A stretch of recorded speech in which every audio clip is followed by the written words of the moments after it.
khatimus shalihat.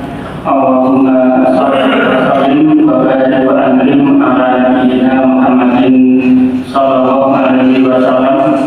Faqala Allah ta'ala ya ayyuhalladzina amanu taqullaha haqqa tuqatih wa la tamutunna illa wa antum muslimun. Amma ba'd. Jamaah salat isya rahimakumullah. Malam hari ini kita baca satu ayat Al-Quran, firman Allah Subhanahu wa Ta'ala, surat Al-A'raf ayat 23. A'udzu billahi minasyaitonir rajim. Qala rabbana dzalamna anfusana wa illam taghfir lana wa tarhamna lanakunanna minal khasirin. Keduanya berkata, yaitu Adam dan Hawa. Rabbana dzalamna anfusana, wahai Rabb kami telah menzalimi diri kami sendiri. Wa illam taghfir lana, dan jika Engkau tidak mengampuni kami, wa tarhamna, dan tidak merahmati kami, lanakunanna minal khasirin, sungguh kami termasuk orang-orang yang merugi. Di dalam tafsir Al-Quranul Karim, Imam Ibnu Katsir menjelaskan, ia kalimatul lati talaqaha Adamu min Rabbih azza wa jalla. Ketika Nabi Adam diturunkan dari surga karena kesalahan beliau memakan pohon yang terlarang, begitu sampai ke bumi maka Allah langsung memberikan ilham berupa satu kalimat ini. Jadi kalimat ini adalah kalimat taubat dari Nabi Adam dan Hawa kepada Allah Subhanahu wa Ta'ala. Maka termasuk redaksi taubatnya Nabi Adam ini juga berdasarkan petunjuk dari Allah Subhanahu wa Ta'ala. Maka dari ayat ini ada beberapa pelajaran yang saya ambil, bahwa yang pertama, begitu Nabi Adam turun ke bumi, beliau langsung menyadari kesalahannya dan langsung bertobat kepada Allah Subhanahu wa Ta'ala. Pelajaran yang kedua, para ulama menyatakan bahwa taubatnya Nabi Adam ini langsung diterima oleh Allah Subhanahu wa Ta'ala, sehingga sejak saat itu dosa-dosanya Nabi Adam sudah terampuni oleh Allah Subhanahu wa Ta'ala. Maka ini berbeda dengan akidahnya orang Nasrani yang menyatakan Nabi Adam ini masih berdosa, sehingga dosanya diwariskan kepada seluruh anak keturunan Nabi Adam. Maka mereka punya akidah sampai hari ini, karena setiap manusia mengandung dosa warisan, maka harus ada juru selamatnya, yaitu Tuhan mereka yang mereka yakini sebagai Yesus Kristus. Adapun akidahnya orang Muslim tidak ada yang namanya dosa warisan. Dosanya datang langsung diampuni oleh Allah Subhanahu wa Ta'ala sejak hari pertama beliau tinggal di bumi. Kemudian pelajaran yang berikutnya, bahwa lafaz istighfar ini tidak harus dengan ucapan astagfirullah, tetapi bisa juga dengan menggunakan lafaz sebagaimana Nabi Adam ini. Rabbana dzalamna anfusana wa illam taghfir lana wa tarhamna lanakunanna minal khasirin. Di sini Nabi Adam mengawali dengan mengakui dosa. Maka saya tadi dalam hadisnya mengatakan ini Nabi Adam mengawali dengan pengakuan terhadap dosa. Dan ini penting ketika kita istighfar. Kemudian lafaz wa illam taghfir lana wa tarhamna ini secara tidak langsung Nabi Adam memohon ampunan kepada Allah Subhanahu wa Ta'ala. Jadi ini sebagai satu pilihan istighfar yang lain. Termasuk bentuk istighfarnya Nabi Yunus juga bisa kita benarkan ketika beliau menyadari dosanya, meninggalkan kaumnya tanpa izin dari Allah, kemudian diselam oleh ikan yang besar, beliau mengatakan la ilaha illa anta subhanaka inni kuntu minadz dzalimin. Jadi isinya kalimat tauhid dan pengakuan terhadap dosa sekaligus ini lafaz istighfar yang ditujukan kepada Allah Subhanahu wa Ta'ala. Kemudian jamaah rahimahumullah, pelajaran yang lain adalah bahwa ini kisah Nabi Adam manusia yang sangat istimewa. Bentuk istimewanya Nabi Adam adalah Nabi Adam inilah manusia yang langsung diciptakan oleh Allah Subhanahu wa Ta'ala dengan tangannya Allah langsung.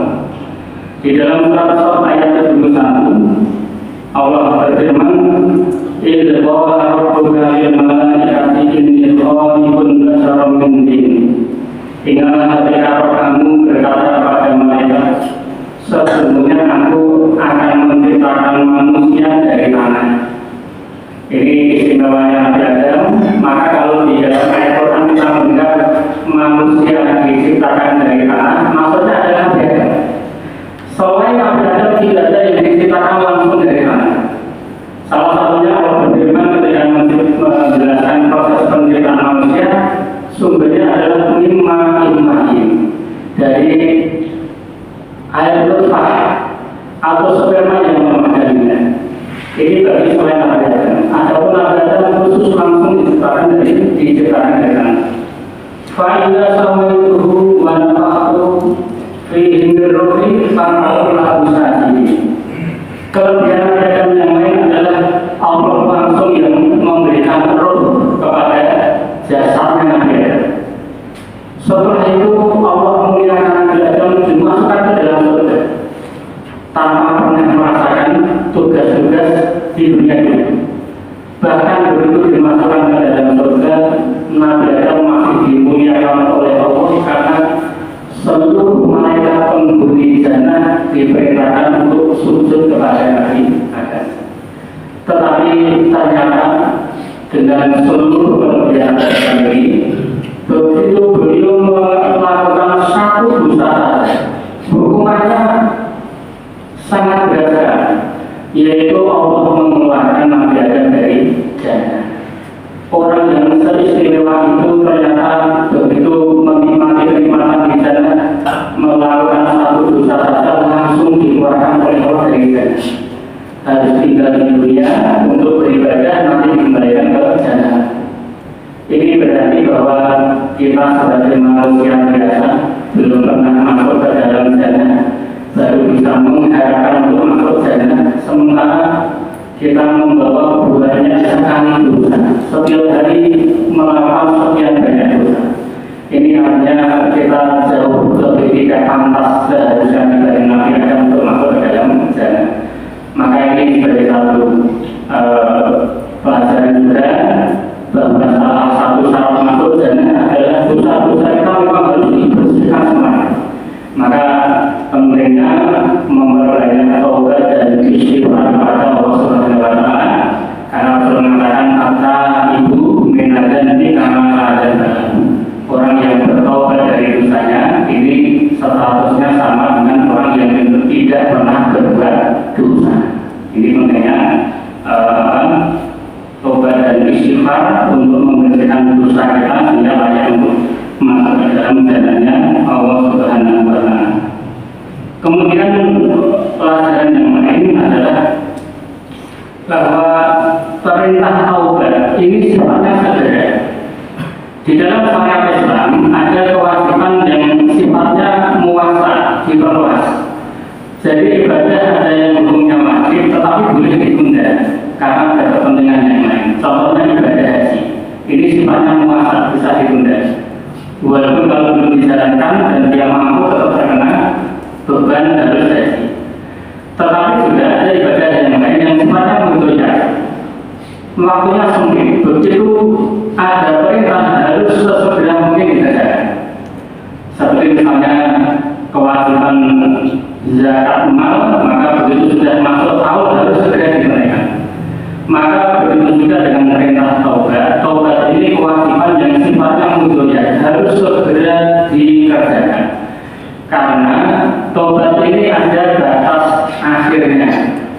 Inna wa yaqbalu taubatal abdi malam diubah. Sesungguhnya Allah menerima taubat dari seorang hamba selama rohnya belum sampai di tenggorokan.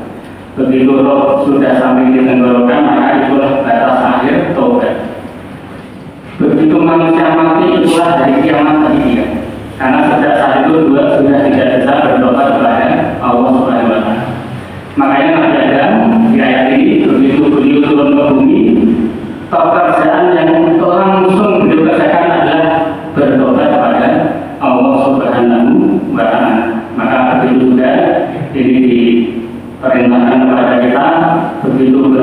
berdosa adalah bersegera bertobat kepada Allah Subhanahu wa Ta'ala.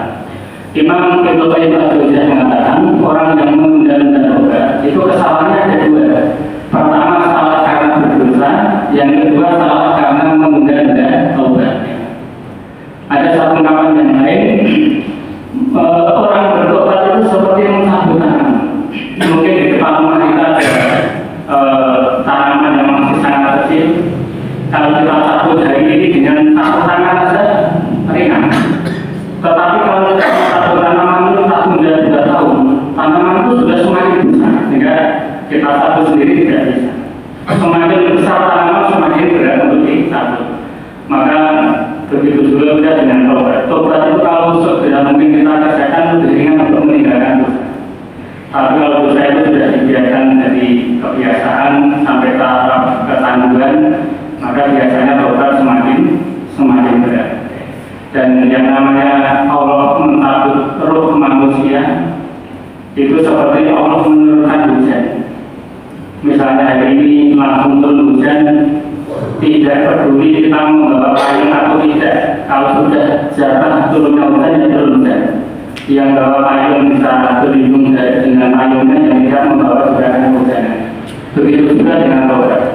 Allah itu ketika mencabut roh seorang hamba tidak peduli dia sudah bertobat atau belum dari maksiatnya. Kemudian jemaah rahimahumullah, pelajaran yang lain dari ayat ini adalah bahwa ketika di surga ada 2 macam dosa yang dikerjakan. Pertama dosanya Nabi Adam dan Hawa, yaitu memakan pohon yang terlarang. Yang kedua dosanya iblis, yaitu tidak mau sujud kepada Nabi Adam. Ibnu Qayyim menyimpulkan dosanya Nabi Adam ini lebih ringan karena dosa menuruti hawa nafsu. Sementara dosanya Nabi Adam tidak mau sujud atas perintah Allah, ini dosanya lebih besar karena dia takabur. Maka kesimpulannya dosa mengerjakan maksiat memang berat, memang besar, tetapi masih jauh lebih besar dosanya orang yang meninggalkan perintah. Maka Ibnu Qayyim mengatakan dosa orang yang meninggalkan sholat itu lebih berat daripada dosa orang yang minum khamr sekali atau bahkan berzina sekali. Karena orang kalau dosanya meninggalkan kewajiban itu biasanya sifatnya karena takabur, sombong, tidak merasa butuh dengan Allah Subhanahu wa Ta'ala. Sehingga dosa meninggalkan perintah itu potensi tobatnya lebih sedikit. Berbeda dengan maksiat yang beda dengan dosa yang sifatnya mengerjakan maksiat. Pelakunya mengerjakan cara dengan hawa nafsu. Dan memang kadang-kadang ada kebutuhan untuk maksiat. Maka orang yang maksiat seperti ini dalam hatinya merasa memang itulah perbuatan yang dosa, sehingga punya potensi lebih besar untuk bertobat kepada Allah Subhanahu wa Ta'ala. Sehingga buktinya Nabi Adam begitu turun ke bumi langsung tobat. Sementara iblis malah minta ditunda hidup di dunia sampai nanti hari kebangkitan untuk selalu menggoda keturunan Adam.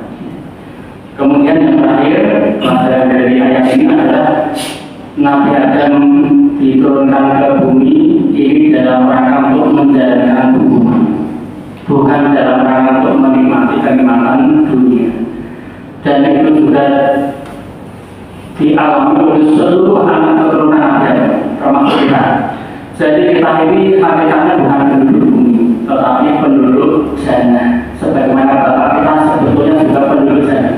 Hanya saja kita hari ini dimasukkan ke bumi ini dalam rangka untuk menjalani hubungan, menjalani usia. Makanya sepanjang hidup di dunia ini hanya perintah larangan, termasuk harus menerima berbagai macam musibah. Karena memang menjadi tempat kita untuk menjalani hukuman dan usia. Adapun tugas kita hari ini adalah sebagaimana Nabi Adam dulu di dunia memaksimalkan waktu untuk beribadah agar nanti kita bisa kembali ke kampung halaman kita, yaitu di jalannya Allah Subhanahu wa Ta'ala. Saya demikian sebenarnya surat Al-A'raf ayat 23, tafsir yang singkat sudah termasuk penjelasan para ulama. Mudah-mudahan bisa kita jadikan sebagai motivasi bagi kita untuk meningkatkan ibadah dan doa kita kepada Allah